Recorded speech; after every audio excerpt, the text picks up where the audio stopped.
Olá, sejam bem-vindos ao Culto de Fé, nosso culto de quarentena da Igreja Adventista do Sétimo Dia do Distrito da Barra. Se você ainda não se inscreveu, se inscreva, é só apertar nesse botão vermelho aí embaixo. Compartilhe, dê seu like e ative as notificações para espalharmos esperança a todos, em nome do Senhor Jesus Cristo.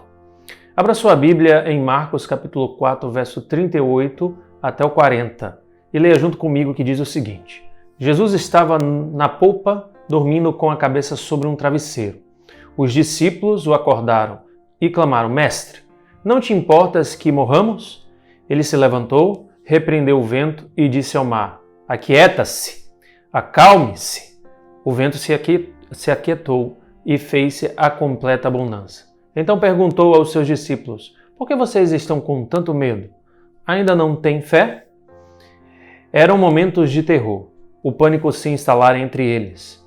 Não bastasse um dia cansativo, o horário avançado, as ondas prevalecendo contra a embarcação, Jesus estava dormindo. Aqueles homens tinham perdido o senso de direção, pois as estrelas estavam agora escondidas por causa da tempestade. Seu medo só aumentou ao ver Jesus dormir. E quantos de nós ficamos assustados ao ver que, diante do que estamos passando, Jesus nada parece fazer? Ao despertar, Jesus mostra a eles e a nós que o medo é o grande opositor da fé. Onde está a vossa fé? Por que o medo está em seus corações? Questiona Jesus.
Por mim foi pago.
Olá, tudo bem com você? Estamos aqui mais uma vez para estudarmos juntos a Palavra de Deus. O assunto que eu trago para você nesta ocasião, seja a hora que for para você, de manhã, de tarde, de noite, onde você estiver, Deus quer te salvar e Deus quer perdoar os seus pecados e Deus quer remover os pecados da sua vida e fazer você viver uma vida de santidade e pureza.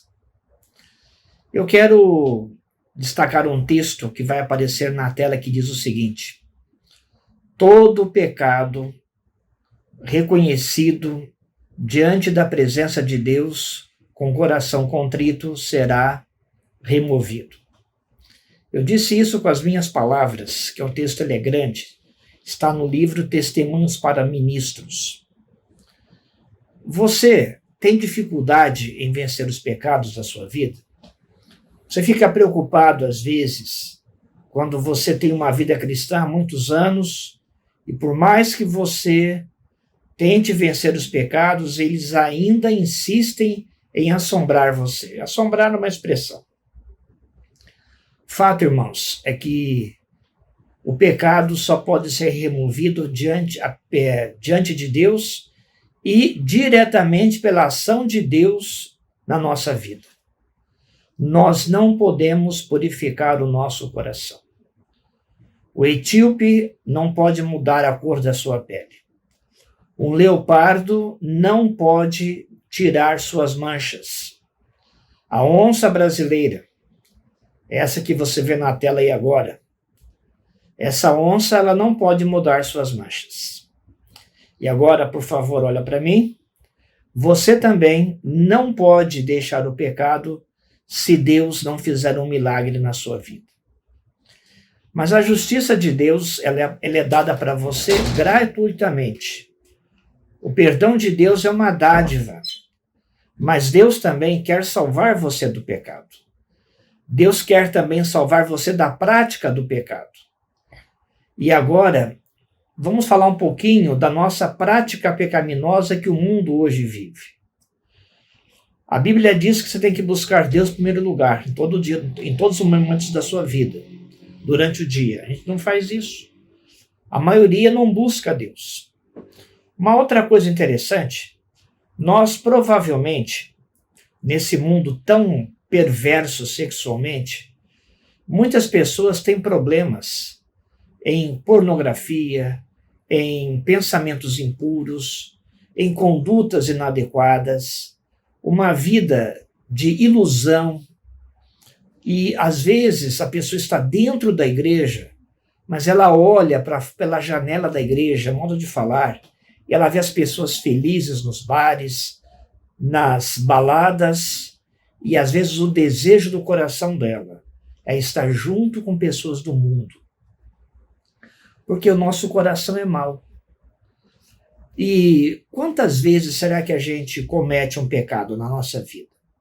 Eu quero ler com você um texto de Jeremias, capítulo 3, o verso 1 em diante, diz assim: se um homem repudiar sua mulher, e ela o deixar e tomar outro marido, porventura aquele tornará a ela? Não se poluiria com isso de toda aquela terra? Ora, tu te prostituíste com muitos amantes, mas ainda assim torna para mim, diz o Senhor. Jeremias 3, verso 1. Olha aqui para mim agora. O que Jesus está falando aqui, o que o Senhor nos fala, é o seguinte: um homem repudiou sua mulher e ele podia fazer isso pela conduta inadequada dela. E esta mulher, ela vai agora e se casa com outro homem. E naquela época, voltar para o primeiro marido dela era uma coisa extremamente escandalosa. Até hoje, no século 21, 2021, isso daria o que falar. Fulano pegou fulana de volta. Acontece. E eu conheço vários casos de casais assim e que são felizes e reconstruíram a vida. E Deus abençoe esse povo. que sejam abençoados e que sejam salvos. Mas, irmãos, aqui Deus está dizendo o seguinte, que ele compara um pecado que era escandaloso e terrível na época de Jeremias. E ele, nessa comparação com esse pecado terrível, escandaloso, esse escândalo, ele diz para Israel, você não fez isso uma vez, você fez isso várias vezes e com muitos amantes. Mas ainda assim, o Senhor diz, volta para mim. O que ele quer dizer com isso? Por mais que você esteja na igreja, e que ao longo da sua vida, no tempo que você está na igreja, você caiu em pecado muitas vezes, qualquer que seja o tipo de pecado, ainda que você tenha feito coisas erradas, que seus pecados sejam como escarlata, vermelhos como carmesim, então Deus diz, volta para mim. Eu aceito você de volta sempre, do jeito que você quiser. O profeta Oséias vai fazer a mesma coisa, a mesma comparação no livro dele, onde Deus manda ele se casar com Gomer, uma mulher que gosta da prostituição, uma mulher que sempre vai ao encontro dos seus amantes. E Deus fala, você vai lá e vai casar com ela tantas vezes eu quiser que você case com ela. E Oséias obedece o Senhor. E para ele foi muito difícil pegar uma mulher que sempre o abandonava. Mas Deus quer dizer o seguinte com isso, Gomer representa a igreja. Gomer representa o pecador. Gomer representa o pecador que está na igreja, que segue a Cristo, que está dentro da igreja, mas que cai em pecado constantemente. Gomer pode ser você. Gomer é o pecador, é a pecadora que Deus quer salvar, que Deus convida para que ela volte, para que ele volte para os braços do Pai. Em Jeremias 3 ainda, nós temos aqui, no verso 3, diz o seguinte, pelo que foram retiradas as chuvas, e não houve chuva serôdia, mas tu tens a fronte de prostituta e não queres ter vergonha. A chuva serôdia representa o Espírito Santo. A chuva serôdia, ela representa o poder de Deus, que é retirado daquele que faz a opção pelo pecado. Ou seja, Deus não pode perdoar aquele que não quer ser perdoado. Mas todo aquele que pede perdão alcança misericórdia. A chuva serôdia é a única forma do pecado sair. A chuva serôdia é o Espírito Santo abundante na vida da igreja.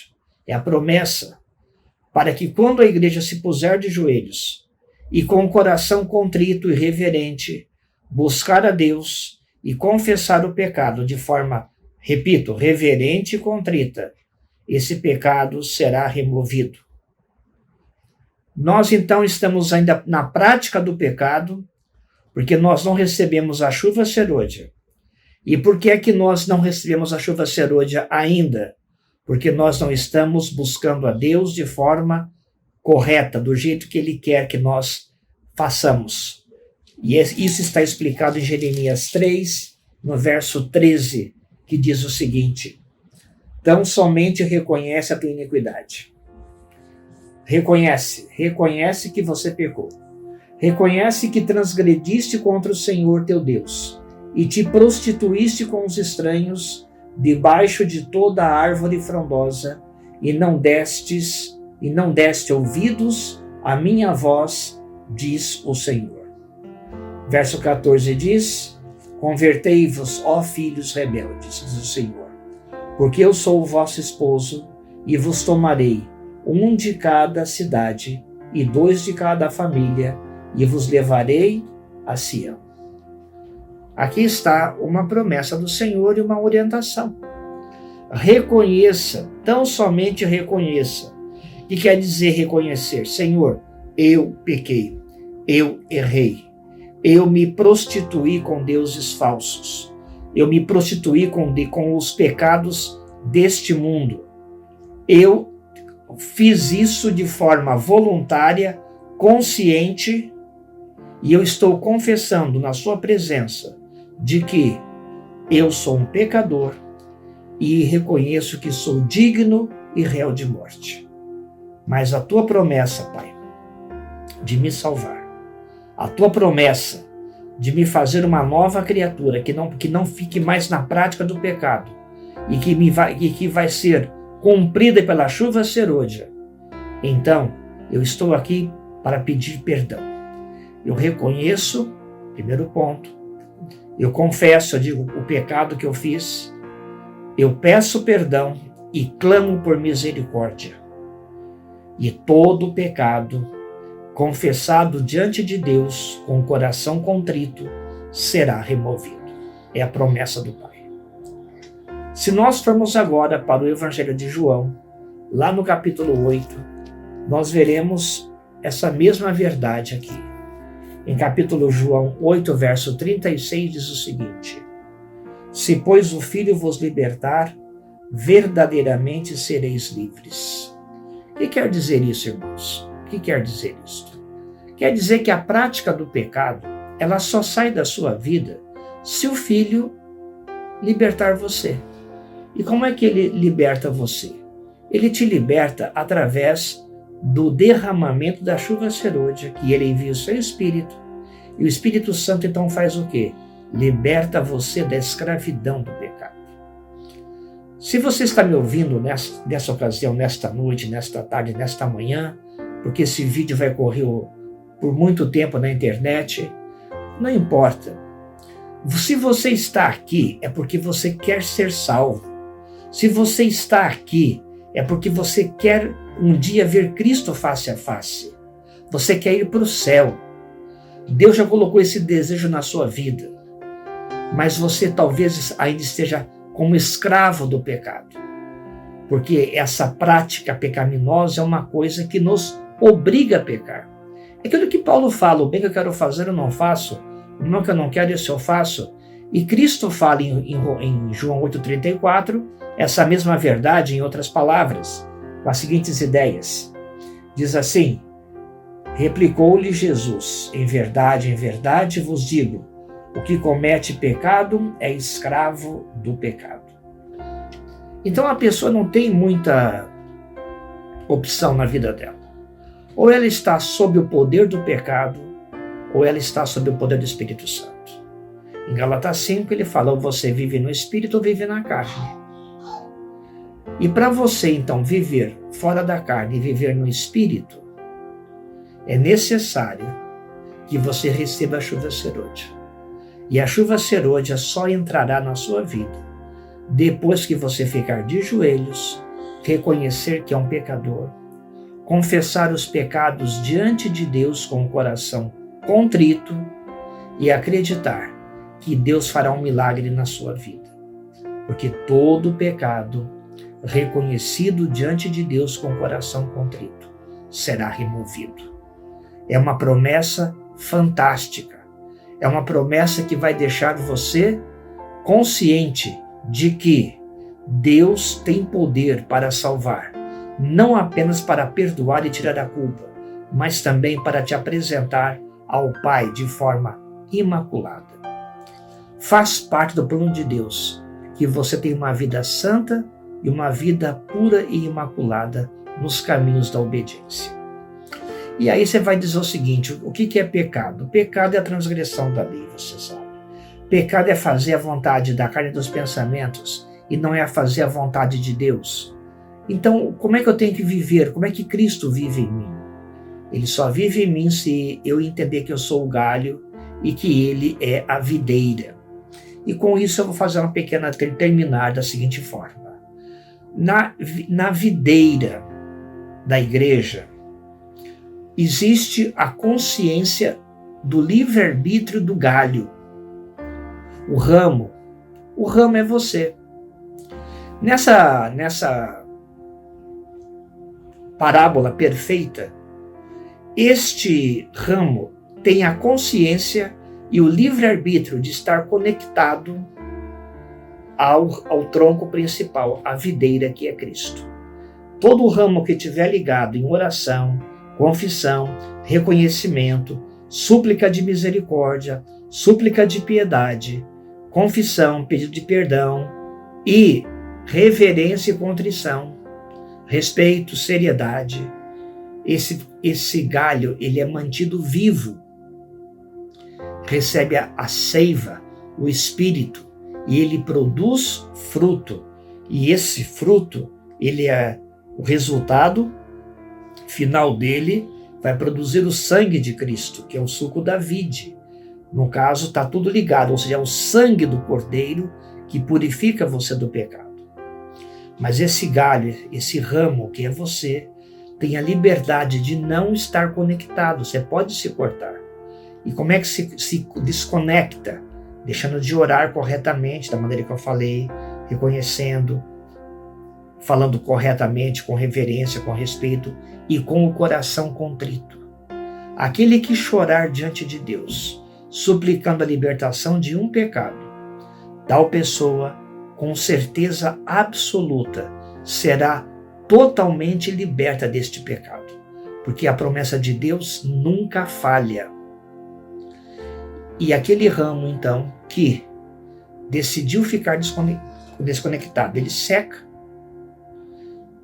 O agricultor, que é o pai, tira e joga no fogo, é simples. Perdeu a vida, perdeu a seiva, perdeu a existência, perdeu a função de ser cristão. Por isso, eu faço um apelo a você nessa ocasião. Vá agora, tão logo termine, fique de joelhos, confesse, reconheça, com o coração contrito. Se você estiver com a mente agitada, escute um hino calmo, acalme-se, respire fundo e fique a sós com o teu Deus e peça perdão a Ele, reconheça todos os seus pecados.